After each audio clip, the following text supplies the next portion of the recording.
So, welcome everyone to Culture Reframe's webinar on growing up in a porn culture. My name is Dr. Gail Dines, and I'm founder and CEO of Culture Reframed. We are thrilled that so many people are joining us just to see how important it is to understand the pornified world that kids grow up in. For many kids, this can be a treacherous and dangerous world, infested with porn, predators, and hypersexualized images that form the new visual landscape.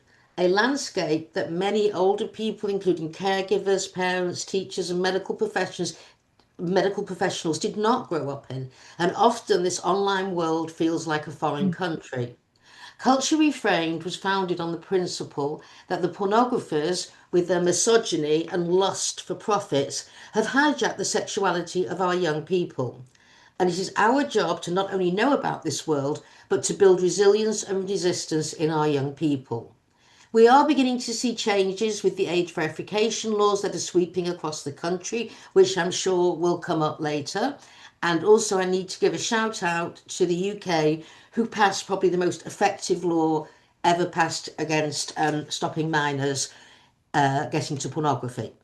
Along with this legislation, we also need awareness. And the webinar is one such example and speaks directly to Culture Reframe's mission, which is to stop the emotional, behavioural, and sexual harms of pornography and hypersexualisation on children and youth. Through our robust courses and other resources for parents, medical and legal experts, and educators, we ensure that kids develop healthy, respectful, and egalitarian relationships that will sustain them throughout their life cycle. You can find our courses on our website, culturereframe.org. We invite you to take a close look at our website, which is chock full of resources, as well for those who want it, an academic library. Culture Reframe celebrates its 10th anniversary this year, and we're proud to say that our work has now national and international reach and has been instrumental in shifting the narrative to porn to one that foregrounds the harms done to girls and boys. We hope you'll embark we hope that you'll join us as we embark on our next 10 years. All our programs and resources are free because we want all people, irrespective of income, to access our work. Now, this is a really important thing, but I have to say it's not a great business model that you give away everything for free. So we do rely on donations, however small and large. And as we celebrate this 10th year, we could not have done this without our supporters. So thank you. Before we start, I'd like to introduce our team. Dr. Mandy Sanchez, Director of Programming, who will be co-presenting. Maggie Damon, our Director of Operations. Dr. Eric Silverman, our Research Associate. And Nahama Katz, our Director of Foundation Relations. So with this great team that we have been doing a lot of work trying to figure out, research, and pull together people who are concerned about growing up in a hypersexualized porn culture. We specifically, everything you're going to see is and hear about is is from peer journals. We base everything on the studies and the science from multiple disciplines. So let's move on. So we do give a content warning because this can be difficult. So we just want people to know that. Discretion and self-care is encouraged. So please, if you find it too much, feel free. And afterwards, we intend to have quite an extensive Q&A, and we can discuss how people feel there as well. Now, I'm going to begin by starting with a quote from Joanna Angel, who likes to call herself a feminist pornographer. And I want to be clear that you cannot be both a feminist and a pornographer. You have to choose what you're going to be. Because pornography is based on the degradation of women, as you will see, and you cannot make that ethical or feminist because it wouldn't be pornography without the degradation, debasement, and humiliation of women. Now, this Joanna Angel was interviewed in Details magazine, which is kind of cosmopolitan for men, and she said the girls these days just seem to come to the set porn ready. Now, she doesn't mean that all girls are coming to the set porn ready. In fact, she's saying something more profound. What she's actually saying is that we are socializing our girls to see themselves in a pornified way. so that by the time they come to the set, they have been socialized, as we'll show, through images and pornography and pop culture, that they should be basically see themselves as disposable sex objects. And this is often done in the name of empowerment. And there is nothing empowering about being a disposable sex object. So I just want to give you an idea of some of these images. So we'll quickly run through some images and just to see the hypersexualized nature. You know, before the internet, this images like this would have been in Playboy. Today they're everywhere. Cosmopolitan, Vanity Fair, you name it, they're everywhere. And you can see the hypersexualization that these women are demonstrating. Also, what we see now is the new thing with naked dress, where women barely wear anything and barely clothed. And this is a really important political discussion because, next slide, men don't look like that. Okay, men are fully clothed, wear comfortable shoes, and are protected. So, and as we can see, Kanye West with his poor wife being showing her off like that. Now, I want to say one thing: who gets to be clothed in the face of those who are unclothed are the powerful, right? The people who have to strip naked. It's no accident that in a prison, one of the first thing the prisoners are meant to do is to strip in front of the clothed prison guards. And the reason for that is it is an excellent way to deliver power, to show who's in power. Because to be naked is to be vulnerable. And in our culture, one of the expectations of women and girls is vulnerability. Although, again, sometimes it's recoded as empowerment, which we will argue throughout this that it's not. There's some yelling downstairs. Okay, somebody's Yeah. talking. Can you please mute yourself? Okay, this gets more extreme when it comes to women of color.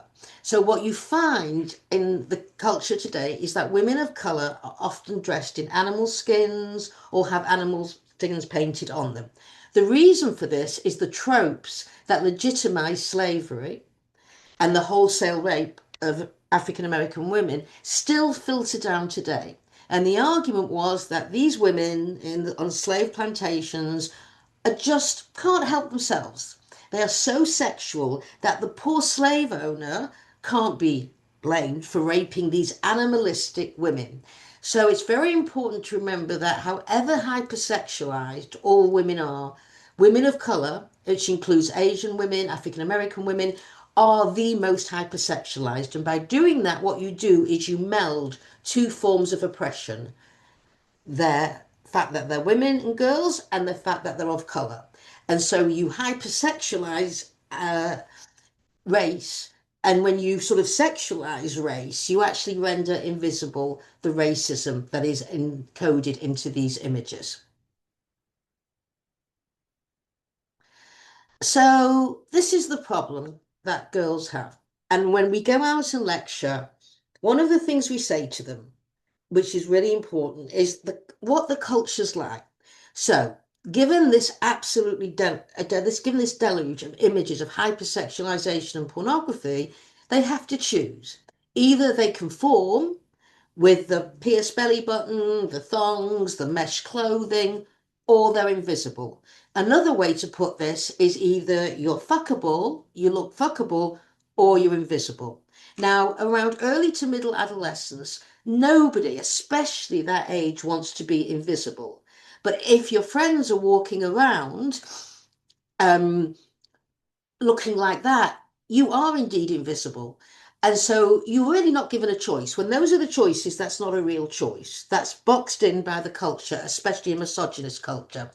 And when we go and give lectures and we talk about this and we mention visibility equals fuckability or invisibility, if you don't conform, we get rows of young women stacked, just lining up, a lot of them crying, saying, you know what? I chose fuckability.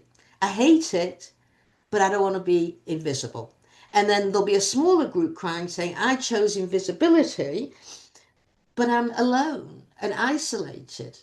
So this is having an effect on all the girls in the culture. So we want to think in a cultural way, not just an individual way. So, probably the most downloaded report ever by the American Psychological Association was a meta-analysis of the studies on the hypersexualized culture. And they looked into what happens when girls hypersexualize themselves. And they actually learn to self-objectify, which most, I have to say, women do. I mean, you stand in after you shower in front of the mirror and everything needs work. Nothing's good enough. Every single thing needs improvement. You're always a work in progress. Could you imagine what would happen to international capitalism if tomorrow everyone woke up, every woman said, I like my body. I feel really great today. That very rarely happens. So I want us to think about how this global capitalism is on the shoulders of more elite wealthy women who buy these products versus the women in the developing world who are making these products that they can't afford for very little money.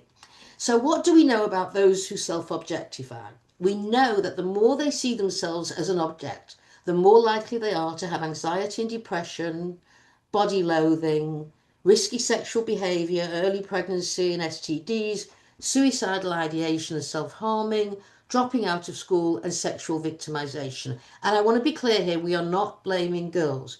The shame and blame here goes firmly on the pornography industry and the way it has indeed hijacked the sexuality of young people.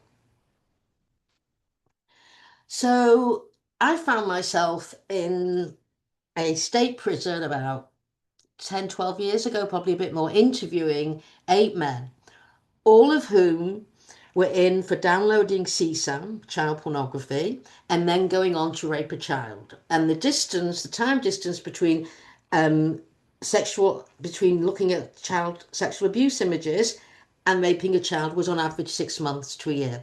I want to say none of them were pedophiles, and we'll talk about that a bit later, but because none of them had touched a child to their 30s or 40s. And one of the most, they were all unsavory, but particularly this guy who had basically downloaded child sexual abuse images, then gone on to grooming his stepdaughter, who was 10 years old, who he then raped. And he used the word grooming. And he said to me, the culture did a lot of the grooming for me. And I have to tell you, I almost fell off my chair because I had been struggling. I had many women who taught women's studies of what was going on with our students. There was a change in the young women. And this absolutely got light bulbs going off in my head because I suddenly realized that he's actually pinpointed it. The culture did a lot of the grooming for me. That now we live in what is a herb culture. I've just lost.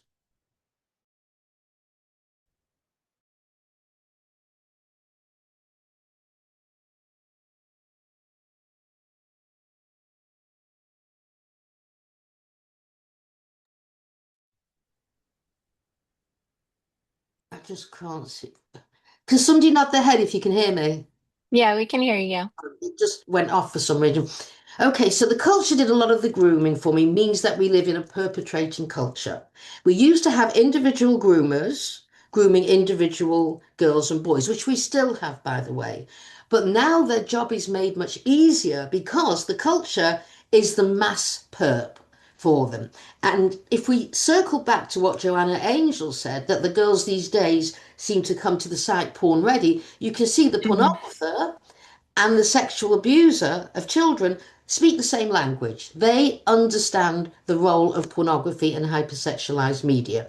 And I want us to think what a situation this puts the girls in, the young women and girls who basically are living in a culture that's constantly telling them that to be fuckable is to be visible, right? So now Mandy is going to continue this, talking about social media. Mandy, as I said, is our director of programming. And over to you, Mandy. Thank you, Gail. So basically, porn is everywhere. This is what one teen told researchers writing a report on kids and porn for the Office of the Children's Commissioner in England. Hypersexualized and pornified images do seem to be everywhere our kids are. They're used to advertise so many things, from shoes and ironically clothing like these that show up constantly on social media platforms. And this one that I took at the mall just last month while shopping with my kiddos for shoes. I asked my youngest kiddo what he thought that they were selling, and he said, definitely not shirts. Here's a 24-hour food delivery service ad campaign that's available to any kid who wants to order some subs or sushi. And of course, we have Sabrina Carpenter for Ulta Beauty because we all deserve a better bang. We often see objectified and dismemberment ad campaigns that seem innocuous, but that's what contributes to the normalization of the pornified culture that Gail was just talking about. So when kids see ads like these, it's no big deal because they're for perfume and clothing. Like, duh, bro. The Dolce& and Gabbana ad depicting gang rape down here at the bottom ran for 8 months on popular social media platforms before finally being taken down. The reality is that most young people will inevitably be exposed to porn. 1 in 3 kids say that they've seen explicit hardcore porn by age 12, which equates to roughly 25 million children just in the US alone. In the majority of cases, they're stumbling upon it accidentally. How, you might ask? Well, according to the latest Pew Research Center data, most kids own their own smartphone by age 11, and nearly 40% of kids age under 2 interact with smartphones, according to their parents. So, what are kids doing on their phones? Most are using social media. These stats are out of the US, but are really representative in most industrialized countries. It's estimated that more than 75% are using social media and messaging services before age 8, even though most social media platforms have a minimum age requirement of 13 years old. So, our academic research really here is mixed when it comes to social media. It's important to view social media not as good or bad, but as safe and unsafe, and healthy and unhealthy. Of course, there are some benefits like increased socialization, self expression, and communication skills, access to resources and supports, and of course, staying informed. But we want to take a look at some of the research showing increased anxiety, depression, stress, isolation, fostered by false connections and unrealistic expectations. So let's take a quick look at a few of the most popular social media platforms among our youth today. So first we have Snapchat. 90% of 13 to 24-year-olds are using Snapchat that was originally marketed as an app called Peekaboo to send and receive nudes. That's why most kids call it the sexting app. They are spending about 30 minutes per day sending snaps or photos that are said to disappear in seconds after being viewed, even though we know that many are taking screenshots of those snaps that make them last a lifetime. The defining feature here is the filter, and that's that ability to transform a 10-year-old into a 20-something and back in seconds. Safety concerns are also in the real-time snap map and the snap streaks, where young people can qualify their sense of self through the quantity of their streaks. Next, we have Instagram. That's another photo sharing app where you can post videos, reels, and stories. We have close to 90% of teens spending about an hour a day scrolling through these images of idealized lives and comparing themselves to others. We know that the average teen has 5 Finstas or fake Instagram accounts, but it's not what you might think. Teens often create these Finstas to post more authentic versions of themselves to smaller groups of friends and families. And these accounts are still at risk of exposure, cyberbullying, and dangerous connections. For instance, Collective Shout, a nonprofit out of Australia, conducted a 15-month investigation into the hypersexualization of girls on Instagram. And they found hundreds of images like these on Instagram. with hypersexualized girls like Bella, who is posed here on a bar holding onto a dancing pole. Once users verified that she was 10 years old, the very next comment is right here, circled in red. It says, "Please open your legs." Collective Shout then sent all of these images and user comments to Instagram, and none were found to violate their community standards.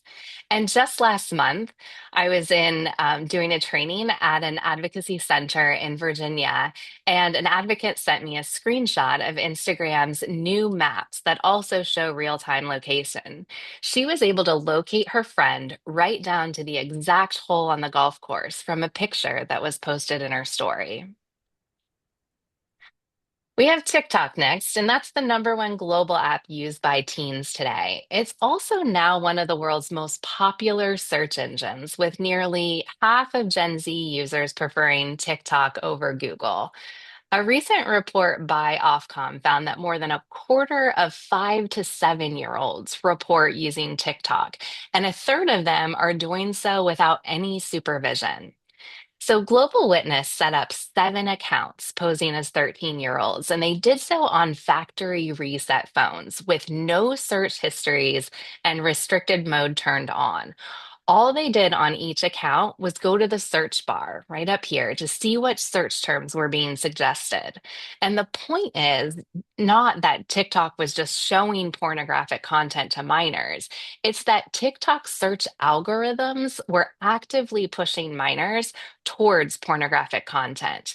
In other words, the problem isn't just with content moderation, it's with algorithmic content recommendation. And you can see what they're recommending adults on TikTok, hardcore pawn clips, and they would say pawn instead of porn.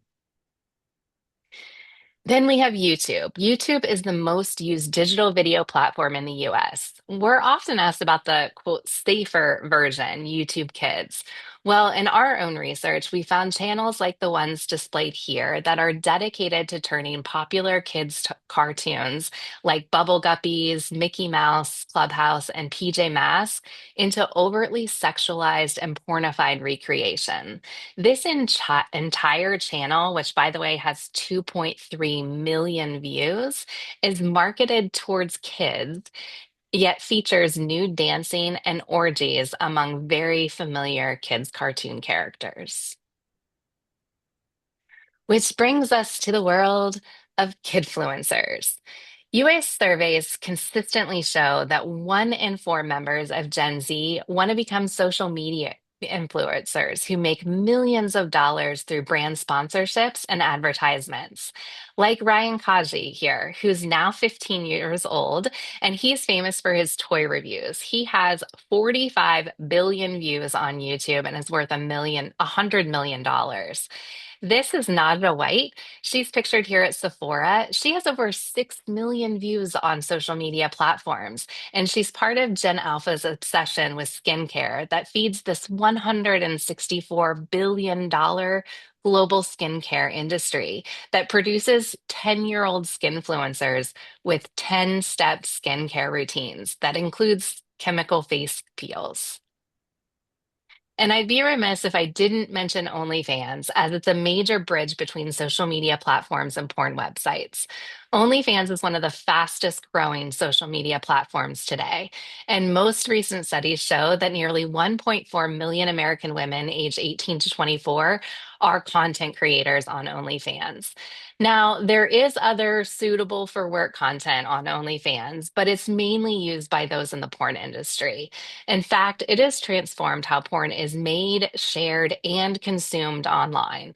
A majority of the 377 million fans see live stream sex and interact with millions of registered creators through, though only an average, bring in about $108 a month. Into the world of kids and gaming. There are over 3.1 billion gamers worldwide, and 76% are under the age of 18. Tweens and teens are spending about 2 hours and 45 minutes per day gaming. Now, the hypersexualization of female characters in video games has been well researched for decades, but it's nevertheless continuing to get today. This is seen in games like Grand Theft Auto. Now, granted, they're marketed towards 17 and up, but we know young kids are playing them. This is where you can buy a prostituted woman and get extra points for murdering her in the game. Rockstar Games confirms an AI sex robot warehouse in Grand Theft Auto 6 that is, quote, not family friendly. We're also seeing a new trend in the hypersexualization of female characters in video games specifically marketed to young children, like in Fortnite, Minecraft, and Roblox. There are Minecraft sex mods and skins where for $7.99 you can create a thong, handcuffs, and yes, a strangulation mark to indicate that you are DTC or down to choke. And in Roblox, played by 25 million children in the US alone, you can enter a 17 and up space and create and invite users to your bed in your favorite lingerie, or enter a Roblox condo where you can walk around asking people if they want to have sex. This isn't happening in the real world, folks. It's happening in a place on a children's gaming platform. Which leads us to the world of AI. I'm sure most everyone has heard of the rise in deepfakes. These are images and videos that are fake or false, but appear to be real, that have infiltrated not only social media, but middle and high schools across the US and around the world. Nudify or undressing apps are often promoted via social media ads and are available to be downloaded on Apple and Google app stores. They're easily accessed via certain simple web searches, and there's really no technical skills required just to meld any photo or image of one person onto the body of another. Or to see anyone nude, as stated here, but really it's read any girl nude through free websites or computer programs. All you need is an internet connection and a photo. There is minimal to no age verification, and there are payment redirection systems that hide the true nature of your transactions. Then there are AI chatbot platforms like Character AI that gets about 200 million monthly visits. This is a platform where users can create their own AI characters, rooms, personas. They can initiate chats with other characters created by other users. These characters are programmed with natural language processing algorithms, allowing them to generate human-like text responses. Keep in mind that these platforms are not safe for kids. They have no parental controls. One of the most popular characters with over 54 million interactions is Man in the Corner. The greeting sets the scene for the interaction. Quote, you're in your bedroom. The figure stands tall and observes you from the darkness in the corner. Chatting with this man mostly results in him saying how much he enjoys watching you sleep. Also, very concerning to us is the very long list of characters with names starting with Loli, a name used to describe a young petite girl in Japanese anime and manga. Many of these lowly character AIs have greetings that insinuate sexual encounters, and one was even created by a user named Lowly Molester. AI companions are virtual avatars with AI to simulate romantic relationships with a human user, from basic conversations to personalized message and virtual dates. Currently, there are no enforced age restrictions on most of these platforms, but a new Common Sense Media report shows that it's easy to circumvent the current safety measures meant to screen out youth. Role playing and harmful sexual content are plentiful on these sites, and emotional attachments are likely, particularly for vulnerable kids and teens. And despite disclaimers, AI companions routinely claim to be real. So, what we are seeing as this latest research from Thorn shows is a rise in the number of teens experiencing sextortion, where they're being coerced into sending explicit images or videos through threats, blackmail, predominantly online. So, we're going to move it back over to Gail. Thank you, Mandy. So I'm going back to Details magazine and again, Joanna Angel, and she says there is an entire generation of young people who think sex ends with a money shot to the face. If you don't know what a money shot is, it's the ejaculation on the face. Now, I've seen more pornography than anyone should ever have to go through.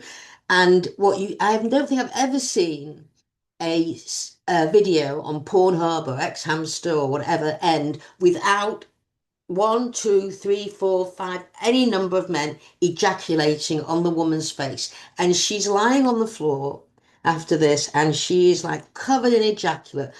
And all I can think about is how has she stood this, and how is she going to get up and shower herself off and then the next day start all over again? So, I mean, just the effect. Now, there was a study done at NYU, and they asked boys and men, incoming students, why do you like to ejaculate on a girl's face? And they said, well, it gives us power over her. And they were quite open about that. But this interview was excellent. And she dug and dug and dug. And in the end, they said, you know what? I like it because I know she hates it. So think where we are now, that their pleasure is based on knowing that she hates it.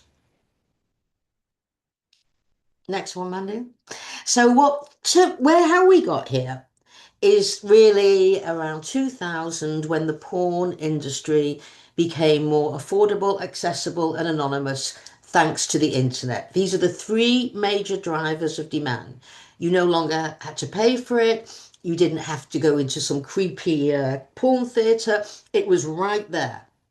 And what was amazing as we were actually looking at this was to see how overnight all of softcore porn was eradicated and it was virtually all hardcore.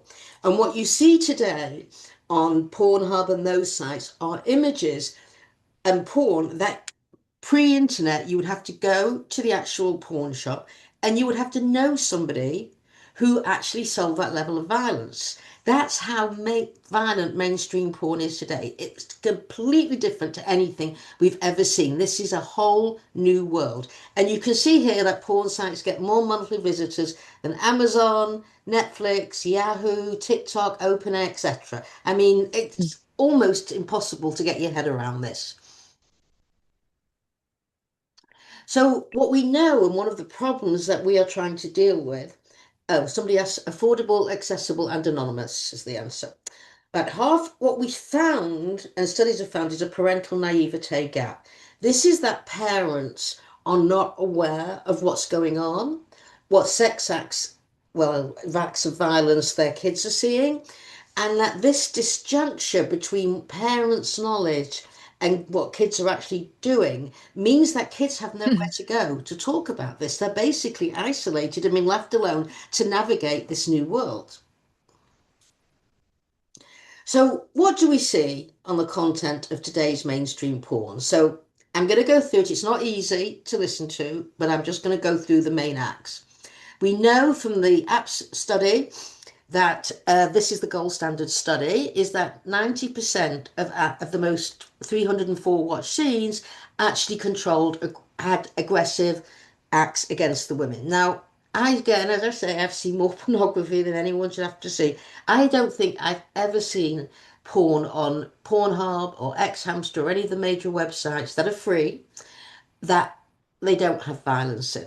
Right? That is the hallmark of pornography, is the degradation, the humiliation of women. That's what makes it pornography.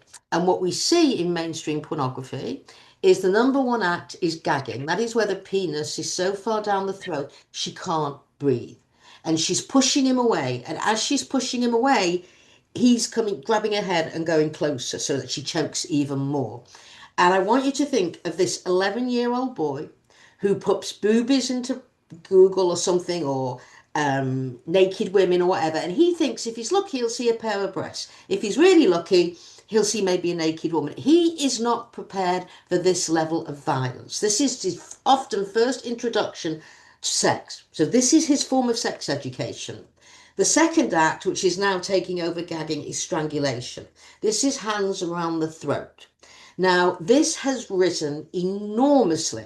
Recent studies have showed that when incoming female students at a university were asked about strangulation, in their last sexual encounter, not their whole lives, just their last sexual encounter, 1 in 3 said they had been strangled. 1 in 3. Also, You should know that with strangulation, what happens is that it cuts off airways, it changes the brain, and a medical journal that I recently read an article in suggested that about 42% of women under the age of 40 who have strokes have it because they're strangled during sex. Strangled, right? So this is everywhere now. Rough anal sex to the point that it is so rough and so pounding that women in porn often get their anuses drop out basically. Um, so they get anal prolapses and often have to get them sewn up again and again.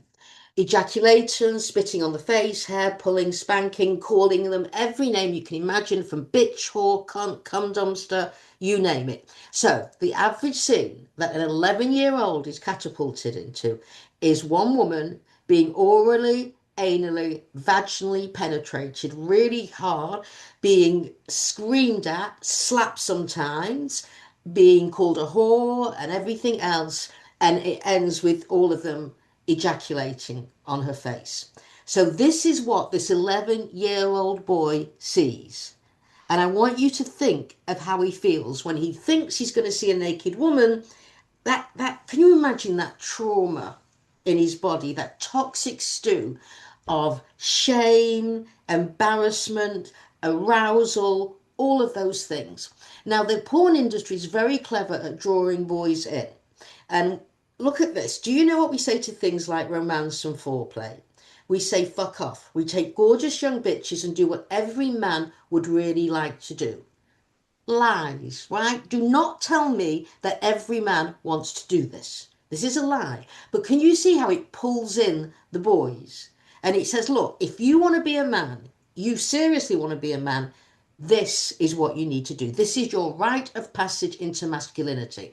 So they are basically traumatizing our young boys. And when you traumatize our young boys, they go on to then traumatize girls. So you have a massive domino effect in the culture. Billie Eilish was very outspoken about what this did to her. I started watching porn when I was 11, and I think it really destroyed my brain. And I feel incredibly devastated that I was exposed to so much porn. The good news here is it doesn't destroy your brain. Your brain can recover and heal. The brain does heal itself. But she's absolutely right.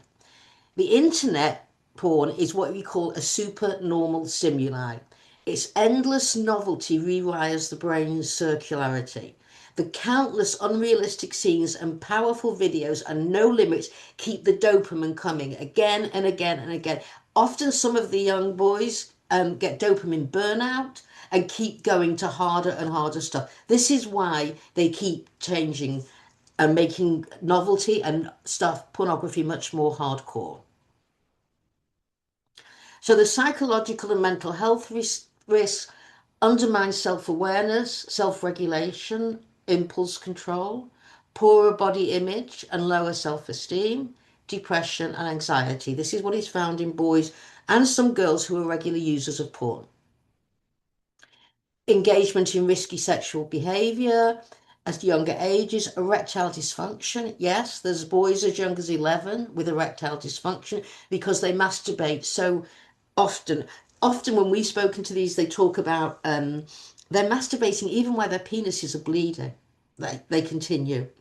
They have preference for pornography over actual sex with a partner because many of the girls and women will not do what they want to do. So these men are now, and boys are habituated to hardcore, and it increases violence against girls and women. Obviously, you lay waste to a generation of boys, you're going to lay waste to a generation of girls.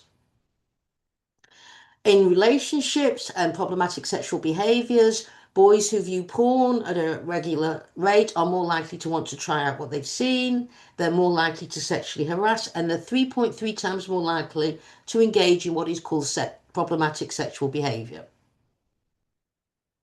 Groups especially at risk at the harms of porn are the LGBTQ plus groups, neurodivergent, those coming out of foster care. Foster care is a pipeline to pornography and prostitution. Differently abled, if you've got a history of sexual abuse, you're especially vulnerable, and a cluster of what's called the adverse childhood experiences.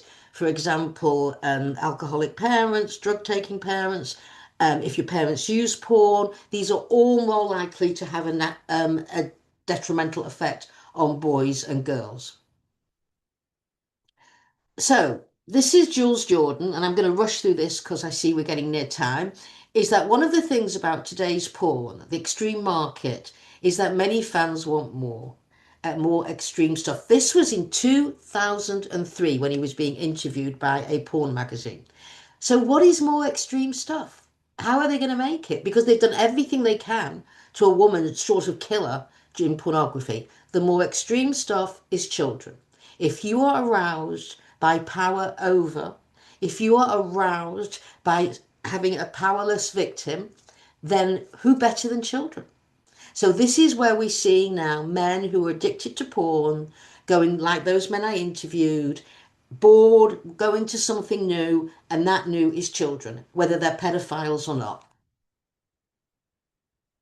So we know from studies that these are called childified images, where either they look like children or they're made to look like children.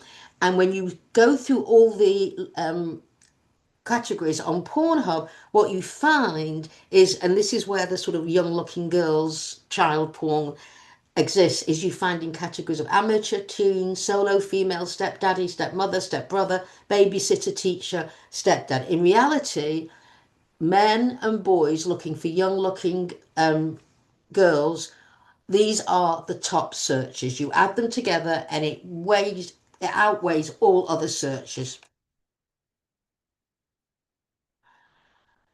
So from porn to the playground, what we know is now that the age of the initiator and the victim is younger. Often the boys are 11 to 15, the girls who are being abused are 4 to 7 years old. There's porn themed acts. When we have spoken, when we speak a lot to the child advocacy centres and nurses, what they say is they see more name calling, hair pulling, biting, strangulation, and anal penetration. And the boys are filming their assault on the phone. It is so normalized that they don't understand that they're actually breaking the law. So they're filming their assault. So let's talk change, because we can't leave you obviously with all of this on your shoulders, okay? Because it would be unbearable. So now we're going to go back to Mandy, who's going to tell you what we can do and what we are doing. Thanks, Mandy. Yes, thanks, Gail. So at Culture Reframed, on a macro level, we are supporting governmental legislation, regulation, public policy that enforces age verification for both the production and the consumption of pornography and holds porn sites responsible for the violence being done to women and children. We work to provide education and training to schools, communities, child protection, and health agencies on that meso level. And again, on the micro level, we're focusing awareness and education on individuals, families, and caregivers as well. We view pornography as a stealth public health crisis for children because of its pervasive nature as a societal problem. So that's why we're taking a public health approach, because as Gail said, porn is undermining the social, behavioral, emotional, cognitive, physical health of, and well-being of individuals, families, and communities. So we center our work around young people and all of those trusted adults who can help them build resilience and resistance to hypersexualized media and porn. Because when these people become knowledgeable, skilled, and confident in having necessary conversations, they reduce risk by up to 75%. We say it's never too late or never too early to start the conversation. It's really important to scaffold the information, and you can start by correctly naming body parts, setting body boundaries, and discussing consent at any age. Being present and intentional is crucial. So, watching out for warning signs like kids withdrawing from activities and friends they used to like and hang out with, closing or hiding devices, spending lots of times in the bathroom, being secretive about their off and online friends, if they're having sleep disruptions, especially if they're sleeping with connected devices in their rooms. Those are all warning signs, and depending on age and developmental stage, we need to take notice of that. So we've developed online courses for for parents and adults to help navigate this really tricky terrain. And each of our online programs is divided into modules so we can use it for 5 minutes, 5 hours, or spend days going through it from start to finish. It's chock full of research driven, age based information bolstered by educational videos, resources, links, as well as conversation scripts, and it's free. So Maggie is going to put the link into our website and our course information in the chat, and please go check that out because those are free for parents. Another free resource that we have for educators and those who go into schools is our porn critical sex education curriculum. Super unique because it has an anti-exploitation framework that allows young people to really think critically about the exploitation that's inherent in the porn industry. We also have training modules for educators so that they can gain confidence in teaching these topics, and digital media literacy sessions that provide tools for kids to navigate digital spaces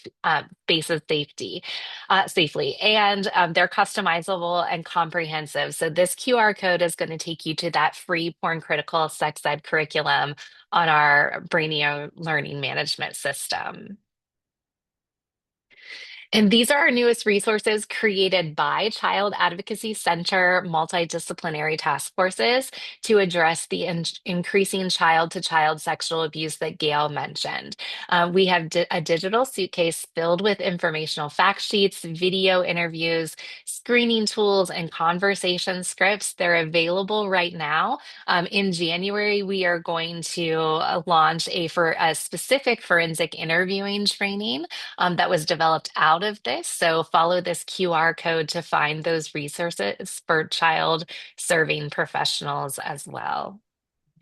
And so, our call to action for you is to help us reframe the conversation. And you do this by joining us. So, subscribe to our newsletter here at this QR code. I'm sure Maggie's going to put all that information in the chat as well. Go to our website at culturereframed.org to explore all of our free courses and our resources. Please feel free to join our monthly giving program or donate to Culture Reframed. And we will also put our emails in the chat so you can email Gail and I too. So I'm going to have Gail wrap us up before we open it up to our Q&A. Gail, you're on mute. Thank you, Mandy. So Sure. on a more cultural activist level, we say, what do we want, really? And we certainly need age verification, which I'm sure will come up in the discussion. We need to regulate this industry, tie it down every which way we can with regulation. The concept of banning isn't going to work in the 21st century. It's regulation out of existence.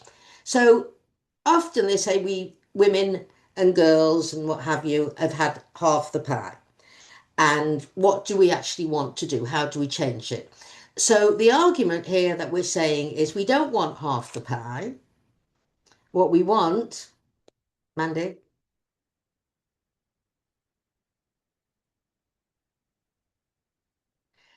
Well, we don't want the crumbs. Let's be very clear. We are sick of settling for crumbs. When our children's well-being are at stake, we do not settle for crumbs. What we want is to deconstruct the system, a deconstructed apple pie, which allows for us to change the way we think about women and girls, also the way we think about men and boys, because they too are getting a very hard hit from the porn industry. It's affecting their development, as we saw. We need to think differently and outside the box. We cannot allow predatory capitalists to go after our children in this. And what is so important about the new law in the UK is it actually fines each porn company $10 million if they are out of compliance with age verification. So what I suggest and what we talk about here is regulation, education, awareness, and also suing the porn industry for all the harm that they have done to our culture, our children, relationships, capacity for empathy, all of that. So we are now going to have a very brief discussion between Mandy and I to just talk a little bit about the work that we do and how it impacts us. So, Mandy, I've been doing this like for 40 years, right? So I've kind of developed a hard skin on all of this. Although I can't say there's not times when I'm sitting in my office weeping in the corner when I see some of the images. How do you deal with this? Yeah. We get asked this question a lot, and I was just in Rhode Island, and we were sitting at lunch, and we were talking about this amongst each other, and um, I always say, take a walk after this, and get some fresh air, and make sure you drink your water, and um, laughing has helped me lately in a variety of ways. And I mean, not just like, oh, haha, that's funny, like a really deep belly laugh about something. And I have lots of material. Like I have a soon to be 14-year-old and a 17-year-old, and they're hilarious. So I do that. And I have a 16-month-old Rottweiler who is a big baby. So laughing has been very helpful. But yeah, I mean, when you say I've seen more porn than any human possible, I say I think I'm in the top five of Yeah. those people as well. And so it's hard, it's hard. And I think having that support system, but then having that space where you can break away from that. Like we tend to take our work home with us, and our work is our work, but then knowing that we can separate and then find joy in other spaces, and know that when I look at my kiddos, I know that the work that I'm doing matters because it matters for them and it matters for all of the other kiddos that we're doing this And I for. find that because we know so much about this, you can't not do this work because once you can't unsee all that we've seen. And Yeah. so I feel that my activism and lectures and all of this is what keeps me sane because Yeah. otherwise I would be sitting here, going nuts. And I think also at Culture Reframed, we keep each other sane. I mean, um, and I've had long-term friends who have been supportive who do this research. There's not many of us, but we have known many of them for 30 odd years. Hmm. So I think we do that. But, ultimately, of course, we pay a price for this. But I think Yeah. we would pay a much heavier price if we didn't do this work. That's what I feel. So this Yeah. work got us. We didn't get it. It got us. I remember the Yeah. first time I saw pornography I was 22. I was at a violence against women meeting, and a group from the United States came over to the UK. I saw a slideshow. Let me tell you what I saw then was like softcore, and it still changed my life. I changed my doctoral Mm. thesis from sociology of education to sociology of pornography, and that's it. That was it. At 22, Mhm. everything shifted. So we've got questions. Mhm. People sent in some questions, and we are going to ask you to put your hand up if you've got a question. So, as well, so feel free to unmute yourselves, um, ask Ga- questions. Gail, I'm going to start with the submitted questions first, and then we'll go back and forth, Yeah, if that's okay. that's fine. Okay, so we had some questions about, we'll start with the harms of porn first. So, Gail, this is for you. Do you feel like porn desensitizes children to exploitation and the act of buying sex? Oh, So there's that no, was. yeah, all the studies show that, no question. Remember, you're getting to when the kids, and most of them have seen porn by 13, well, but usually 11 is the average age. It can't not change your sexual Mhm. template. You're forming your sexual template. Also, it's a time when the brain is growing around adolescence where you're making new neurons, connections, etc. So it has a profound impact. And we know that it makes boys more violent. We know that it increases the buying of sex. Of course, pornography and trafficking is a revolving door, right? This is not two separate industries. Pornography helps to drive trafficking, trafficking drives pornography. And they're both upstream and downstream to this increase in sexual violence that we're seeing against children and women, of course, and also boys are also, when it comes to boys, there's a lot of sexual violence against boys as well. So we need to know that with the online predators are also